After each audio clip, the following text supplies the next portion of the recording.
অহা 3 তাৰিখে আমি পুলিচ কনিষ্টবলৰ নিযুক্তি দিম কিন্তু 8 তাৰিখে আমি চাহ বাগিচাৰ 3% আৰক্ষণত পোৱা যুৱক যুৱতীসকলক নিযুক্তি পত্ৰ লবলৈ মাতিছো পৃথকে যাতে আমাৰ এৱাৰনেছৰ সৃষ্টি হয় যোৱা কেইটামান দিনত হেলথ ডিপাৰ্টমেণ্ট এডুকেশ্যন ডিপাৰ্টমেণ্ট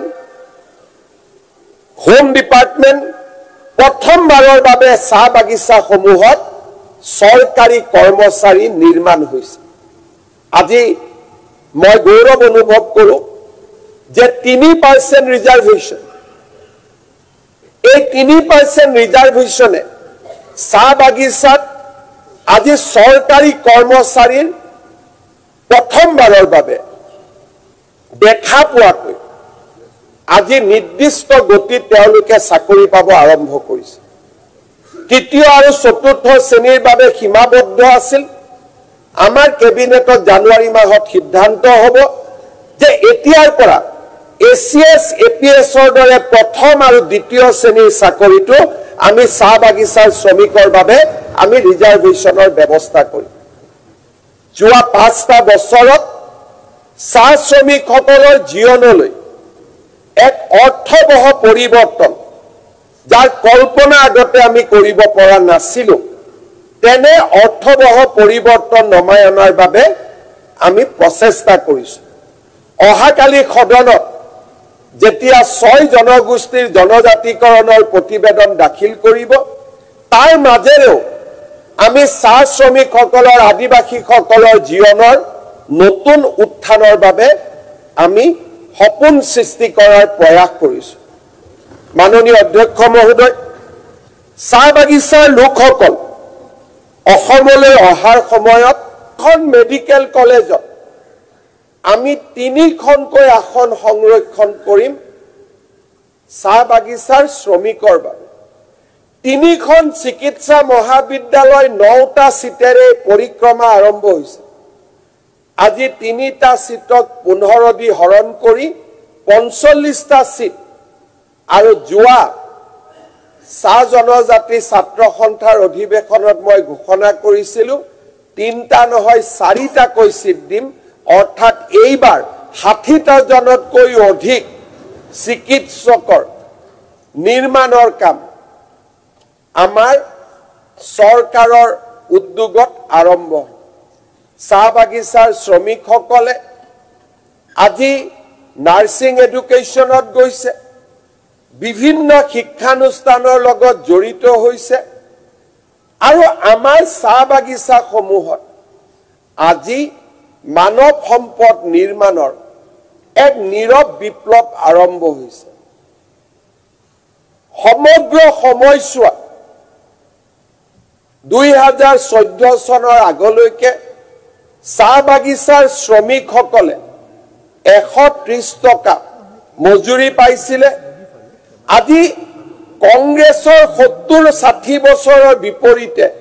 আমাৰ 5-7 বছৰত আজি 250 টকালৈকে চাহ শ্ৰমিকৰ মজুৰি বৃদ্ধি পাইছে আৰু আমি আশা ৰাখিম যে আৰু সোনকালে আমি চাহ বাগিচাৰ শ্ৰমিকসকলৰ মজুৰি বৃদ্ধি কৰাৰ কেনেকে আমি পথ মুকলি কৰিব পাৰো বহু সময়ত আমাৰ বিধায়কসকলেও কয় 300 কৰি দিয়ক 400 কৰি দিয়ক আপত্তি একো নাথাকে বাগিচাখন বন্ধ হ'ব নালাগে সেই কাৰণে বাগিচাৰ মজুৰি শ্ৰমিক আৰু মালিকে কথা পাতি ঠিক কৰে কাৰণ প্ৰতিজন শ্ৰমিকে জানে যে মালিকৰ এই বছৰ উৎপাদন কিমান তেওঁলোকৰ আয় কিমান কিন্তু চৰকাৰে তাত বিচাৰকৰ ভূমিকা গ্ৰহণ কৰে আৰু যেতিয়াই আমি দেখো যে শ্ৰমিকক অন্যায় কৰা হৈছে চৰকাৰে তাত ইন্টাৰফেয়াৰ কৰে আৰু চৰকাৰে শ্ৰমিকসকলক ন্যায় দিয়াৰ প্ৰচেষ্টা কৰে আজি 250 টকা মজুৰিৰ উপৰিও চাহ বাগিচাৰ প্ৰায়বোৰ পৰিয়ালতে অৰুণোদয় আঁচনি প্ৰদান কৰা হৈছে চাহ বাগিচাৰ প্ৰায়বোৰ পৰিয়ালতে বিনামূলীয়া চাউলৰ বাগিচাৰ মেনেজাৰে দিয়া চাউলৰ উপৰিও চৰকাৰী বিনামূলীয়া চাউল দিয়াৰ ব্যৱস্থা আৰম্ভ হৈছে আজি চাহ বাগিচাৰ লোকসকলৰ আৰ্থ সামাজিক বিকাশৰ বাবে আমাৰ চৰকাৰখনে প্ৰথমবাৰৰ বাবে এক নিৰ্দিষ্ট গতিৰে আগবাঢ়িছে। কেইটামান দিন আগতে অহা ৩ তাৰিখে আমি পুলিচ কনিষ্টবলৰ নিযুক্তি দিম, কিন্তু ৮ তাৰিখে আমি চাহ বাগিচাৰ ৩% আৰক্ষণত পোৱা যুৱক যুৱতীসকলক নিযুক্তি পত্ৰ ল'বলৈ মাতিছো পৃথকে, যাতে আমাৰ এৱাৰনেছৰ সৃষ্টি হয়। যোৱা কেইটামান দিনত health department, education department, home department প্ৰথমবাৰৰ বাবে চাহ বাগিচাসমূহত চৰকাৰী কৰ্মচাৰী নিৰ্মাণ হৈছে। আজি মই গৌৰৱ অনুভৱ কৰোঁ যে 3% ৰিজাৰ্ভেশ্যন, এই 3% ৰিজাৰ্ভেশ্যনে চাহ বাগিচাত আজি চৰকাৰী কৰ্মচাৰীৰ প্ৰথমবাৰৰ বাবে দেখা পোৱাকৈ আজি নিৰ্দিষ্ট গতিত তেওঁলোকে চাকৰি পাব আৰম্ভ কৰিছে।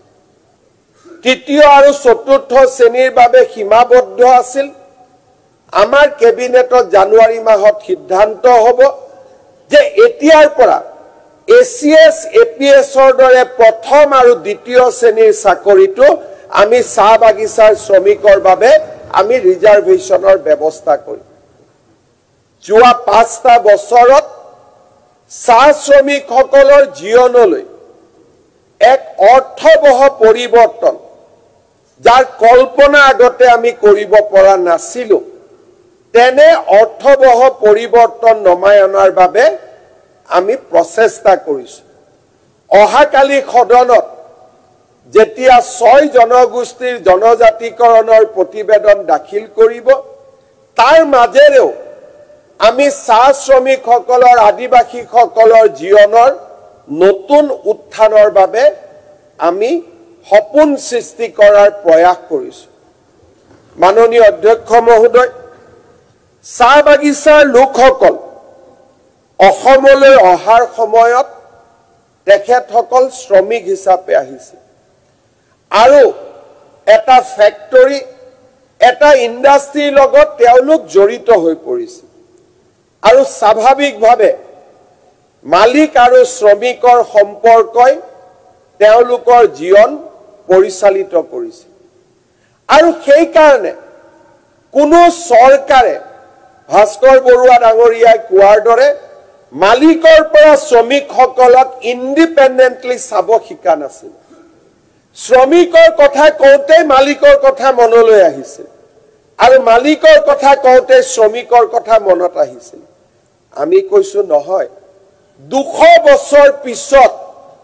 মালিক আৰু শ্ৰমিকৰ সম্পৰ্কৰ জাগাত এজন স্বাধীন দেশৰ নাগৰিকৰ অধিকাৰো চাহ শ্ৰমিকসকলে পাব লাগিব। মালিক আৰু শ্ৰমিকৰ পৰিভাষাৰ পৰিৱৰ্তে আমি মালিকৰো এটা ভোট আৰু শ্ৰমিকৰো এটা ভোট, এই পৰিচয়ৰ অধিকাৰী চাহ শ্ৰমিকসকল হ'ব লাগিব। বহুতে ভাবে যে যিদিনাখন চাহ শ্ৰমিকসকল শক্তিশালী নাগৰিক হ'ব, চাহ উৎপাদন কৰা মানুহ নোহোৱা হ'ব। ভুল ধাৰণা। আজি শ্ৰমিকসকলৰ বুকুৰ পৰাই নেতাৰ জন্ম হৈছে, ডাক্তৰৰ জন্ম হৈছে, ইঞ্জিনিয়াৰৰ জন্ম হৈছে, আৰু তাৰ মানে এইটো নুবুজায় যে এই পৰিয়ালত শিক্ষা আৰম্ভ হ'ব, গতিকে মোৰ বাগিচাৰ পাত কোনে উঠাব। বাগিচাৰ পাত 200 বছৰ শ্ৰমিকে উঠালে, এতিয়া বাগিচাৰ পাত মালিকৰ ল'ৰাই উঠাব, প্ৰয়োজন হ'লে